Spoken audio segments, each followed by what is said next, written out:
तो कई तरह की चेतना होती है, आप कह सकते हैं, नीचे से ऊपर तक जाती है। और जो सबसे बड़ी चेतना होती है वो आत्मचेतना, स्वचेतना, मेरी चेतना, मेरे होने की चेतना, जो आत्मज्ञान की बात आती है, आत्म साक्षात्कार की बात आती है। ये मेरा तत्व क्या है, मेरा मर्म क्या है, मेरा मूल क्या है।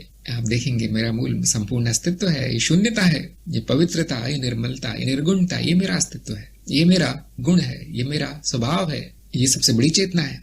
तो मैंने उन चेतनाओं को अलग अलग नाम न देते हुए उनको प्रक्रियाओं का नाम दिया है। बुद्धि भी एक तरह की प्रक्रिया है। हर परत में अपनी बुद्धि होती है और आप देखेंगे हर परत में अपनी चेतना भी होती है। वो मैं कभी नहीं कहता, क्योंकि फिर व्यक्ति इस चक्कर में पड़ जाएगा ये कौन सी चेतना है। तो लेकिन कहा जा सकता है हर परत की अपनी एक चेतना होती है। एक कीड़े में भी चेतना होती है, एक जानवर में भी चेतना होती है, लेकिन बहुत कम, मंद होती है, दिखाई नहीं पड़ती।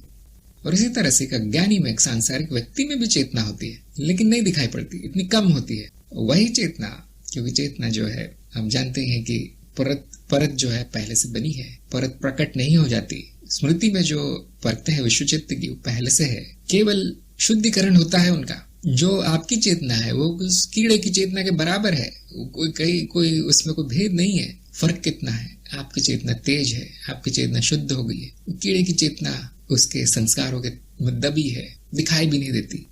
अलग अलग नाम है बस, लेकिन आपको उसका अर्थ अपने अनुभव से निकालना है। आपका अनुभव क्या कहता है आप देखें पहले, तो उसके बाद नाम रख लें या नाम चुन लें। और मैं तो कहता हूँ अपना नाम बना लें, ताकि आपको याद रहे कि वो नाम क्या दर्शाता है मेरे अनुभव में। यदि आप किसी और का नाम चुनेंगे, किसी और ने जो नाम रखे, तो हो सकता है उसके पीछे अनुभव गायब हो, केवल शब्द हो, केवल शाब्दिक ज्ञान हो कि हाँ ऐसे चक्र होते हैं, ऐसे चेतना होती है, लेकिन है कुछ भी नहीं। केवल शब्द का अर्थ आपको पता है, लेकिन उसके पीछे क्या अनुभव है वो नहीं पता। ऐसा बहुत लोग करते हैं, मैंने देखा है। बहुत लोग मुझसे संदेश भेजते हैं मुझसे और शब्दों के अर्थ पूछते हैं कि इस शब्द का क्या अर्थ है, उस शब्द का क्या अर्थ है। मैंने कहा कि पहले देखो अनुभव है कि नहीं, तुमको उस शब्द के पीछे जो अनुभव है वो है कि नहीं। अनुभव नहीं है तो शब्द का अर्थ जान के कुछ क्या होगा। चेतना चेतना चेतना, यदि केवल ये शब्द है तो मैं उसकी कितनी भी परिभाषा करता रहूं, कितना भी व्याख्यान करता रहूं, आपको क्या ज्ञान मिलेगा उसका।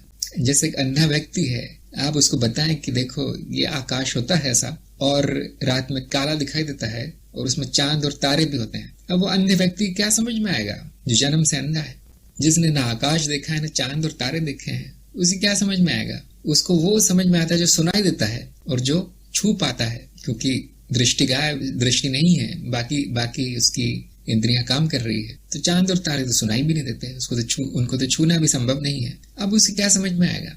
अब मैं उसको बड़ा एक व्याख्यान भी दे दूं, बहुत बड़ा वीडियो बना दूं उसके बारे में, अंधा तो अंधा ही रहेगा, उसको कोई ज्ञान नहीं होगा। अनुभव के बिना ज्ञान नहीं होगा। उसको सारे शब्द पता हो चल जाएंगे कि चंद्र गोल होता है, उसमें से प्रकाश निकलता है, सफेद होता है, कभी आधा होता है, कभी चौथाई होता है, कभी पूर्ण होता है। तारे ऐसे होते हैं, बिंदुओं जैसे दिखते हैं प्रकाश के, लेकिन ना उसने कभी प्रकाश देखा है ना ये सब देखा। सारे शब्द वो दोहरा देगा, सब पूरा का पूरा सब दोहरा देगा। आप उससे पूछेंगे तो अनुभव नहीं है, किसके बारे में बोल रहा है वो खुद नहीं जानता। इसी तरह से मेरे पास बहुत से प्रश्न संदेश आते हैं कि मैंने गीता पढ़ी है, मैंने सारे उपनिषद रट लिए हैं, अब मैं आगे क्या करूं, मुझे तो सारा ज्ञान हो गया। मैंने कहा ये तो गधे पर बोझ की तरह है जो आपने किया है। गधे पर बोझ लादा जा रहा है, बस और कुछ नहीं। गधे पर आप 1000 गीता रख दे, उस पर 1000 उपनिषद और वेद रख दे, वो गधा ही रहेगा, वो समझ में नहीं आएगा वो क्या है। स्मृति में शब्द चले गए तो क्या चेतना जागृत होगी? नहीं होगी। जो भी आपको ज्ञान मार्ग पर ज्ञान दिया जाता है वो शब्द दिए जाते हैं, ज्ञान नहीं दिया जाता, संकेत दिया जाता है। ये शब्द है, देखो इसके पीछे अनुभव ढूंढो, बैठो एक जगह, शांति से बैठो, अपने शरीर को नियंत्रित करो, भागने मत दो उसको उधर उधर, अपने मन को नियंत्रित करो, अपनी इच्छाओं को नियंत्रित करो, बैठकर देखो शब्द क्यों आया है, इस शब्द के पीछे अनुभव क्या है। और यदि गुरु का भी अनुभव नहीं है, जो बहुत बार होता है आजकल तो व्यवसाय हो गया है, ये अध्यात्म बेचते हैं लोग, तो शब्द बेच रहे हैं, ये चक्र वो चक्र, ये कुंडलिनी, वो देवी वो देवता, ये प्राणायाम, ये वैसा ये ऐसा। गुरु को भी अनुभव नहीं है तो शब्द ही बेचता है, और वो सभी बड़े खुश होते हैं, मैंने आज 2000 शब्द जान लिए। ये तो स्मृति पर बोझ है, स्मृति में बस जमा हो गया है।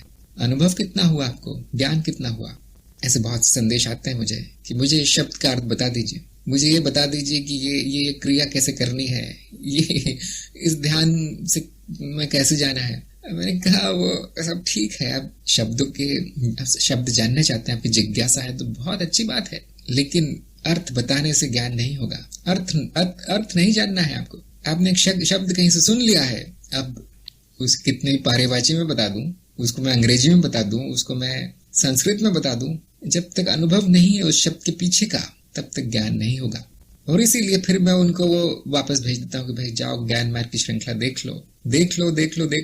2-3 बार मुझे भेजना पड़ता है ये जैसे कड़ी, शायद पता नहीं, शायद वो देखते नहीं है, क्योंकि दोबारा प्रश्न आ जाता है। अब इस शब्द का अर्थ बताइए। अरे भाई, अनुभव और अनुभव करता शब्द नहीं है, ये आपको देखना है, ये संकेत है, ये शब्दों का खेल नहीं है। ज्ञान शब्दों से नहीं होता, भेद आपको जानना है, वो बुद्धि से जाना जाता है, शब्दों से नहीं। अनुभव पता है आपको क्या है? हाँ पता है। अनुभव हो रहा है? हाँ हो रहा है, कि जिसको हो रहा है वो अनुभव करता है। ये आपने देखा या नहीं? ये आपकी दृष्टि में है या नहीं? हाँ है। अब सारे शब्द समझ में आएंगे। अब मैं कहता हूँ अनुभव करता निर्गुण है, समझ में आएगा। अब मैं कहता हूँ कि अनुभव असत्य है, परिवर्तनशील है, अब समझ में आएगा। जिसने देखा नहीं बैठकर, उसको क्या समझ में आएगा? जिसको विषय का ज्ञान नहीं है, उसको शब्दिक ज्ञान से क्या लाभ मिलेगा? गुरु जी ये मंत्र बता दीजिए, इस मंत्र से क्या होता है? अभी तुम्हें मंत्र का भी अर्थ पता नहीं है, मंत्र क्या होता है वो तक पता नहीं है, तो मंत्र जाप से क्या होगा? तो ये होता है, इसका अर्थ है कि बुद्धि में अशुद्धि है, और ये सबके साथ होता है। मेरे साथ भी हुआ। मैं तो कितने वर्ष अंधकार में था, मैं भी शब्दों के पीछे था। केवल जो सुन रहे हैं वो लोग शब्दों के पीछे नहीं है। मैं उनको जानता हूँ, पूरी तरह जानता हूँ कि उनका चित्त कैसे कार्य कर रहा है, क्यों शब्दों के पीछे है। और ऐसा 100% नहीं है। कुछ लोग अनुभव के द्वारा आते हैं और फिर शाब्दिक अर्थ पूछते हैं, जो तुरंत समझ में आता है। कभी कभी मुझे एक प्रश्न करना पड़ता है, मेरे समझ में आ जाता है व्यक्ति अनुभव से बोल रहा है या कोई किताब पढ़ के बोल रहा है। अब वो 1 या 2 प्रश्न करने हैं, वो पूरा उसका कच्चा चिट्ठा, उसकी फाइल खुल जाती है उस चित्त की। मैं देखकर बता सकता हूँ, क्योंकि अनुभव हुआ है। मैं उस अनुभव से जा चुका हूँ। मैं भी शब्दों के चक्कर में था, मैं भी मंत्रों के चक्कर में था, मैं भी गुरुओं के चक्कर में था। बहुत पैसा बर्बाद किया, बहुत समय बर्बाद किया। बाद में कुंजी मिली कि ये शब्दों से कुछ नहीं होता, ये गधे की तरह किताबें लाद कर चलने से कुछ नहीं होता। आज मेरे घर में एक किताब भी नहीं है, पेन भी नहीं मिलता ढूंढने से, कागज भी नहीं है, सब छूट गया। मैं जो आपको बताता हूँ वो उत्तर मैंने रटे नहीं है, वो उत्तर स्मृति से नहीं आते। जो मैं आपको बताता हूँ वो बताकर मैं भूल जाता हूँ मैंने क्या बोला है। वो अनुभव से आते हैं, वो दृष्टि से आते हैं वो उत्तर। और आप देखेंगे जो दृष्टि से उत्तर आया है, जो सामने जो है, वो जो शब्दों में प्रकट होता है, उसकी बात ही कुछ और है।